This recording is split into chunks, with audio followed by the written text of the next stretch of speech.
Hello बच्चों, let's see this question and here this question से differentiate between active and passive citizen of the France. यानी कि France में जो active citizen थे और जो पैसिव सिटीजन थे उन दोनों के बीच में क्या डिफरेंस था, ये आपसे क्वेश्चन में पूछा गया है।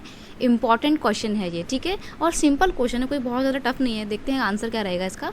एक्टिव सिटीजन कौन थे? सबसे पहली बात, only the man above 25 years of age who paid taxes equal to at least 3 days of laborer wages were known as active citizen। यानी कि वो भी लोग कौन? वो मैन जिनकी एज 25 से ज़्यादा थी और वो लोग जो अपनी पूरी इनकम का 3 दिन का जितना भी वेजेस बनता था उसको एज अ टैक्स पे किया करते थे, उन्हें एक्टिव सिटीजन कहा जाता था। ठीक है, only they had right to vote according to 1791 French constitution. यानी कि नेशनल असेंबली ने 1791 में जो कॉन्स्टिट्यूशन बनाया था ना, उस कॉन्स्टिट्यूशन के अकॉर्डिंग एक्टिव सिटीजन की डेफिनेशन वो थी जो 25 साल से ज़्यादा उम्र के लोग थे और अपनी टोटल इनकम का 3 दिन का जितना भी वेजेस होता था उसको वो एज अ टैक्स पे किया करते थे।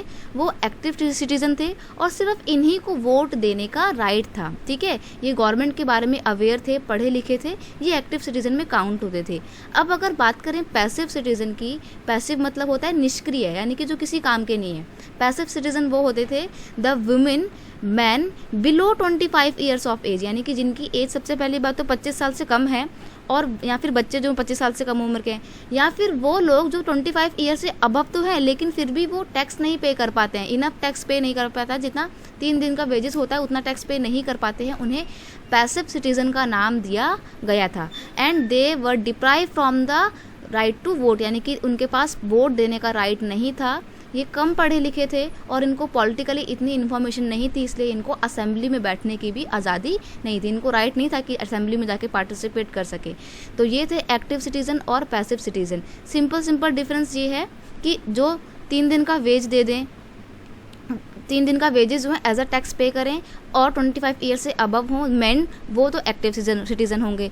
और मैन नहीं बल्कि विमेन जो हैं उनको भी कोई वोट देने का राइट नहीं था। अगर महिलाएं 3 दिन का वेजेस एज अ टैक्स दे भी दें तो भी वो पैसिव सिटीजन ही काउंट होंगी। यानी कि यहाँ पर जेंडर डिस्क्रिमिनेशन भी देखने को मिलता है फ्रेंच कॉन्स्टिट्यूशन में। ठीक है, तो जितने भी आदमी, जितनी भी औरतें जो 25 साल से कम की हैं वो पैसिव सिटीजन थी, और जो अगर 25 ईयर से ज़्यादा के भी हैं तो वो टैक्स नहीं पे कर पा रहे हैं, वो पैसिव सिटीजन में काउंट होते थे। ठीक है, और उनके पास वोट देने का भी राइट नहीं था। I hope you understand it well. Best of luck.